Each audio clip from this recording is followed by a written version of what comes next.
and answer questions 1 to 5. Hello, Junior Cycle Camp. Jake speaking. Hi, I'm calling for some information about the cycle camp. I'm thinking of sending my son. Great. Well, it's held every weekday morning over the summer vacation, and we focus on basic cycling skills and safety. We have 8 levels for children from 3 years upwards. How old's your son? Charlie? He's 7. He can ride a bike, but he needs a little more training before he's safe to go on the road. He'd probably be best in level 5. They start off practicing on the site here, and we aim to get them riding on the road. But first, they're taken to ride in the park, away from the traffic. Right. And can you tell me a bit about the instructors? Well, all our staff wear different colored shirts. So we have 3 supervisors, and they have red shirts. They support the instructors, and they also stand in for me if I'm not around. Then the instructors themselves are in blue shirts, and one of these is responsible for each class. Okay. In order to be accepted, all our instructors have to submit a reference from someone who's seen them work with children. Like if they've worked as a babysitter, for example. Then they have to complete our training course, including how to do lesson plans and generally care for the well-being of the kids in their class. They do a great job, I have to say. Right. And tell me a bit about the classes. What size will Charlie's class be? We have a limit of 8 children in each class, so their instructor really gets to know them well. They're out riding most of the time, but they have quiet times too, where their instructor might tell them a story that's got something to do with cycling, or get them to play a game together. It's a lot of fun. It must be. Now, what happens if there's rain? Do the classes still run? Oh, yes. We don't let that put us off.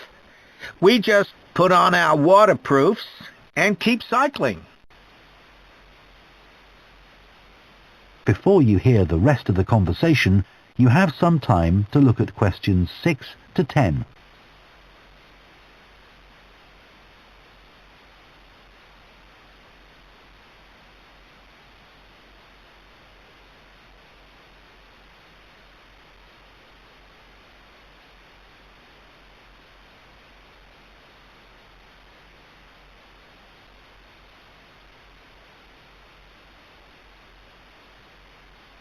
Now listen and answer questions 6 to 10. And is there anything special Charlie should bring along with him? Well, maybe some spare clothes, especially if the weather's not so good. And a snack for break time? How about a drink? No, we'll provide that. And make sure he has shoes, not sandals. Sure. And just at present, Charlie has to take medication every few hours, so I'll make sure he has that. Absolutely. Just give us details of when he has to take it, and we'll make sure he does. Thanks. Now, there are a few things you should know about day 1 of the camp. The classes normally start at 9:30 every morning, but on day 1, you should aim to get Charlie here by 9:20. The finishing time will be 12:30 as usual. We need the additional time because there are a few extra things to do. The most important is that we have a very careful check to make sure that every child's helmet fits properly. If it doesn't fit, we'll try to adjust it, or we'll find him another one. But he must wear it all the time he's on the bike. Of course. Then, after that, all the instructors will be waiting to meet their classes, and they'll meet up in the tent. You can't miss it. And each instructor will take their class away and get started. Okay, well, that all sounds good. Now, can you tell me how much the camp costs a week? $199. We've managed to keep the price more or less the same as last year. It was $190 then. But the places are filling up quite quickly. Right. Okay, well, I'd like to book for the... That is the end of Part 1. You now have half a minute to check your answers to Part 1.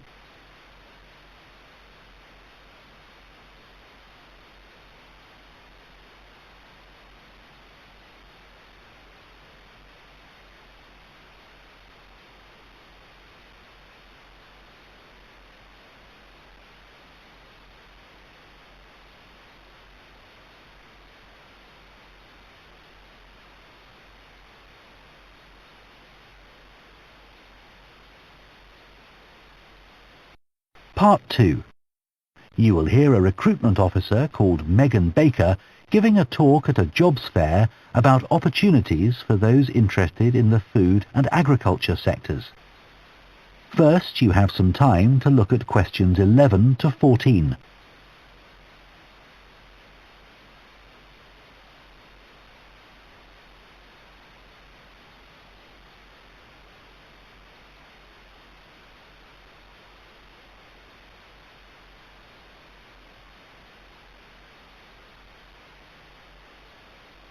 Now listen carefully and answer questions 11 to 14. Hello everyone, my name's Megan Baker and I'm a recruitment consultant at AVT Recruitment Specialists. Now, our company specialises in positions that involve working in the agriculture and horticulture sectors, so that's fresh food production, garden and park maintenance and so on. And these sectors do provide some very special career opportunities. For a start, they often offer opportunities for those who don't want to be stuck with a 40-hour week, but need to juggle work with other responsibilities, such as childcare. And this is very important for many of our recruits. Some people like working in a rural setting, surrounded by plants and trees instead of buildings, although we can't guarantee that. But there are certainly health benefits, especially in jobs where you're not sitting all day looking at a screen, a big plus for many people. Salaries can sometimes be good too, although there's a lot of variety here. And you may have the opportunity in some types of jobs for travel overseas, although that obviously depends on the job, and not everyone is keen to do it. Of course, working outdoors does have its challenges. It's fine in summer, but can be extremely unpleasant when it's cold and windy. You may need to be pretty fit for some jobs, though with modern technology, that's not as important as it once was. And standards of health and safety are much higher now than they used to be, so there are fewer work-related accidents. But if you like a lively city environment surrounded by lots of people, these jobs are probably not for you. They're often in pretty remote areas. And some people worry about finding a suitable place to live, but in our experience, this usually turns out fine. Before you hear the rest of the talk, you have some time to look at questions 15 to 20.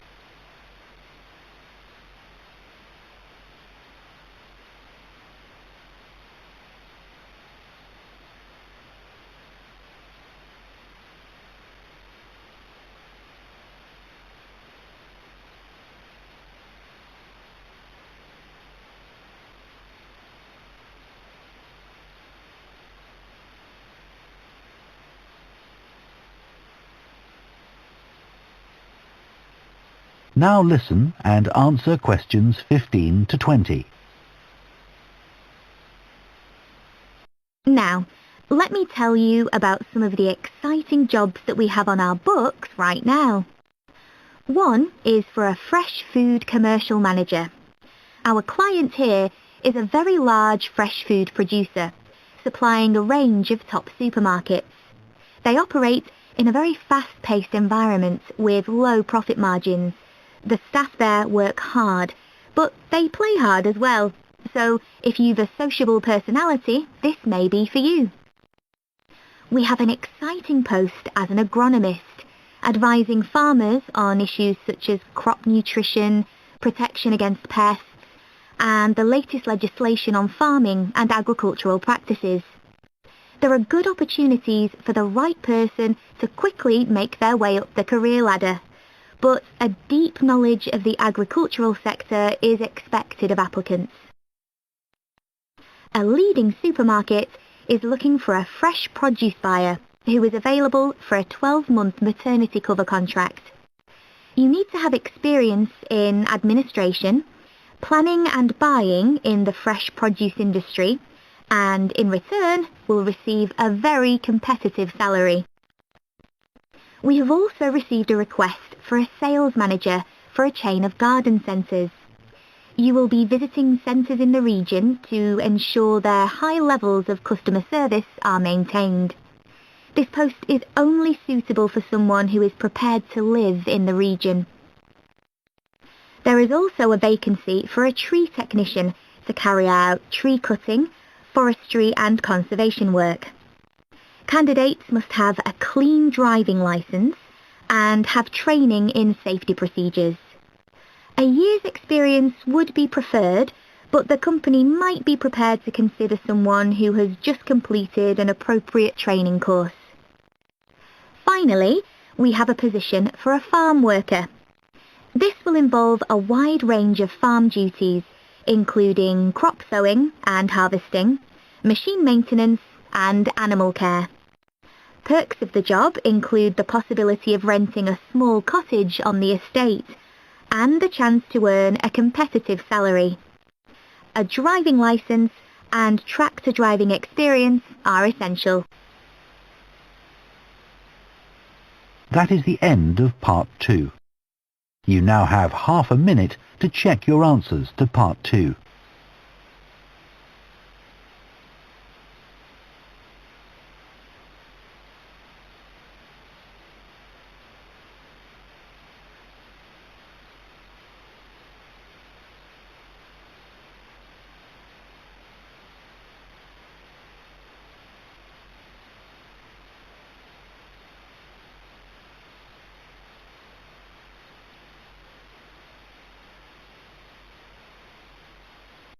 Part 3. You will hear two food science students called Adam and Rosie starting to plan their presentation on diet and obesity. First, you have some time to look at questions 21 to 24.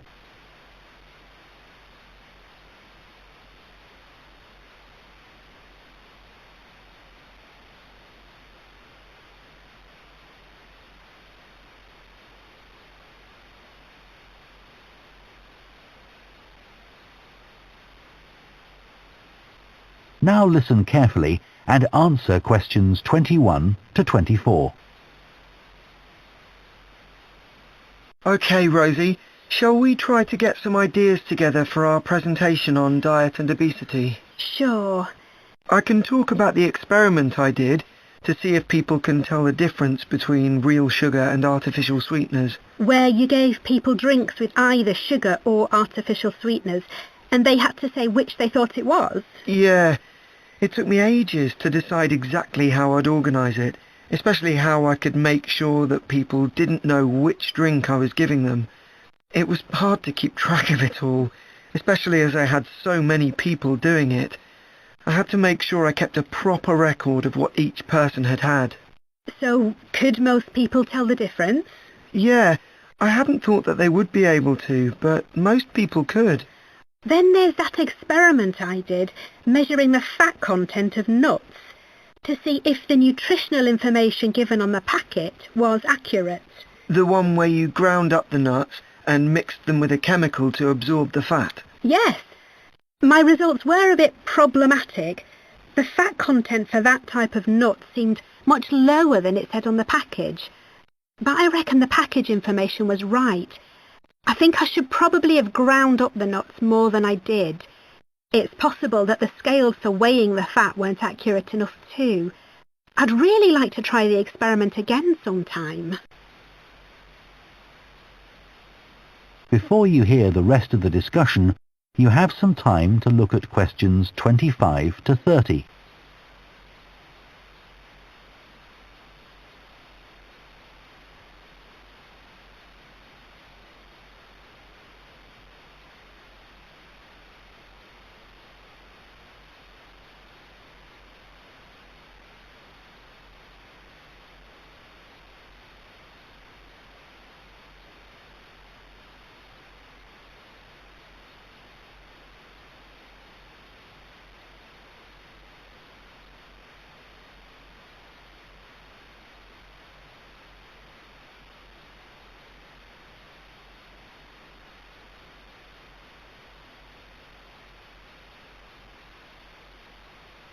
Now listen and answer questions 25 to 30. So what can we say about helping people to lose weight? There's a lot we could say about what restaurants could do to reduce obesity. I read that the items at the start of a menu and the items at the end of a menu are much more likely to be chosen than the items in the middle. So if you put the low-calorie items at the beginning and end of the menu, people will probably go for the food with fewer calories without even realising what they're doing. I think food manufacturers could do more to encourage healthy eating. How? Well, when manufacturers put calorie counts of a food on the label, they're sometimes really confusing, and I suspect they do it on purpose, because food that's high in calories tastes better, and so they'll sell more. Yeah, so if you look at the amount of calories in a pizza, they'll give you the calories per quarter pizza, and you think, oh, that's not too bad. But who's going to eat a quarter pizza? Exactly. I suppose another approach to this problem is to get people to exercise more. Right. In England, the current guidelines are for at least 30 minutes of brisk walking 5 days a week. Now, when you ask them, about 40% of men and 30% of women say they do this. But when you objectively measure the amount of walking they do with motion sensors, you find that only 6% of men and 4% of women do the recommended amount of exercise. So you can see why obesity is growing. So how can people be encouraged to take more exercise?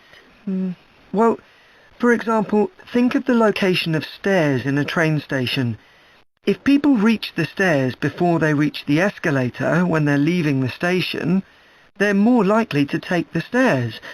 And if you increase the width of the stairs, you'll get more people using them at the same time. It's an unconscious process and influenced by minor modifications in their environment. Right.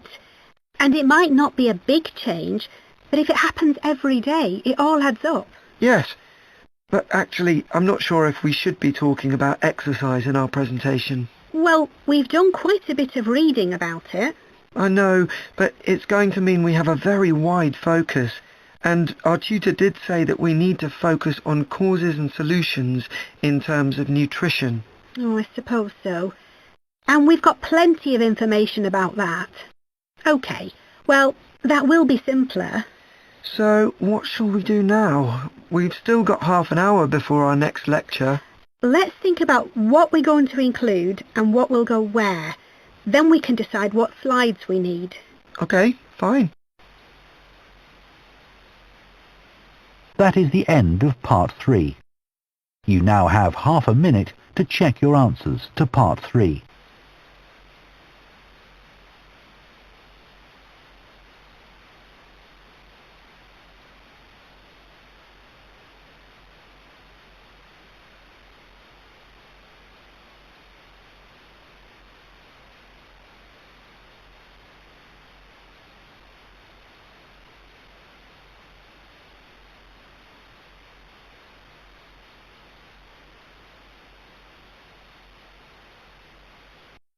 Part 4.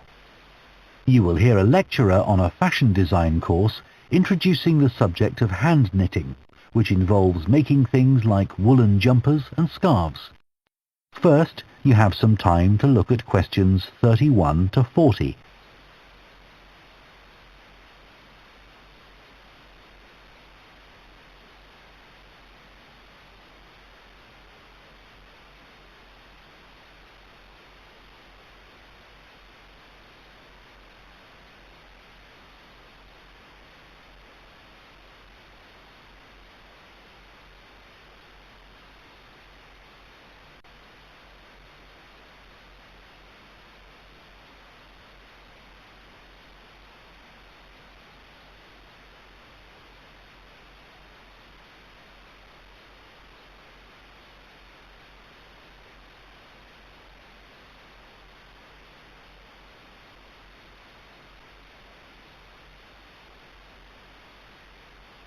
Now listen carefully and answer questions 31 to 40. Good morning, everyone. So today we're going to look at an important creative activity, and that's hand knitting. Ancient knitted garments have been found in many different countries, showing that knitting is a global activity with a long history. When someone says the word knitting, we might well picture an elderly person, a grandmother perhaps, sitting by the fire knitting garments for themselves or other members of the family. It's a homely image, but one that may lead you to feel that knitting is an activity of the past. And indeed, during the previous decade, it was one of the skills that was predicted to vanish from everyday life. For although humans have sewn and knitted their own clothing for a very long time, many of these craft-based skills went into decline when industrial machines took over, mainly because they were no longer passed down from one generation to another. However, that's all changing, and interest in knitting classes in many countries is actually rising, as more and more people are seeking formal instruction in the skill. With that trend, we're also seeing an increase in the sales figures for knitting equipment. So, why do people want to be taught to knit at a time when a machine can readily do the job for them? The answer is that knitting, as a handicraft, has numerous benefits for those doing it. Let's consider what some of these might be. While many people knitted garments in the past because they couldn't afford to buy clothes, it's still true today that knitting can be helpful if you're experiencing economic hardship. If you have several children who all need warm winter clothes, knitting may save you a lot of money. And the results of knitting your own clothes can be very rewarding, even though the skills you need to get going are really quite basic, and the financial outlay is minimal. But the more significant benefits in today's world are to do with well-being. In a world where it's estimated that we spend up to 9 hours a day online, doing something with our hands that is craft-based makes us feel good. It releases us from the stress of a technological, fast-paced life.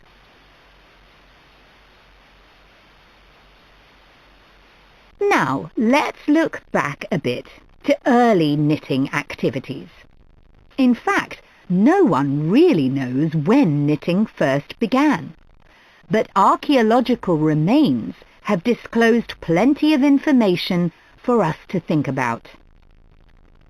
One of the interesting things about knitting is that the earliest pieces of clothing that have been found suggest that most of the items produced were round rather than flat. Discoveries from the 3rd and 4th centuries in Egypt show that things like socks and gloves that were needed to keep hands and feet warm were knitted in one piece using 4 or 5 needles. That's very different from most knitting patterns today, which only require 2. What's more, the very first needles people used were hand-carved out of wood and other natural materials, like bone, whereas today's needles are largely made of steel or plastic and make that characteristic clicking sound when someone's using them. Ancient people knitted using yarns made from linen, hemp, cotton and wool, and these were often very rough on the skin. The spinning wheel, which allowed people to make finer yarns and produce much greater quantities of them, led to the dominance of wool in the knitting industry, often favoured for its warmth. Another interesting fact about knitting is that because it was practiced in so many parts of the world for so many purposes, regional differences in style developed. This visual identity has allowed researchers to match bits of knitted clothing that have been unearthed over time to the region from which the wearer came, or the job that he or she did. As I've mentioned, knitting offered people from poor communities a way of making extra money while doing other tasks. For many centuries, it seems, men, women and children took every opportunity to knit, for example, while watching over sheep, walking to market, or riding in boats. So, let's move on. That is the end of Part 4. You now have 1 minute to check your answers to Part 4.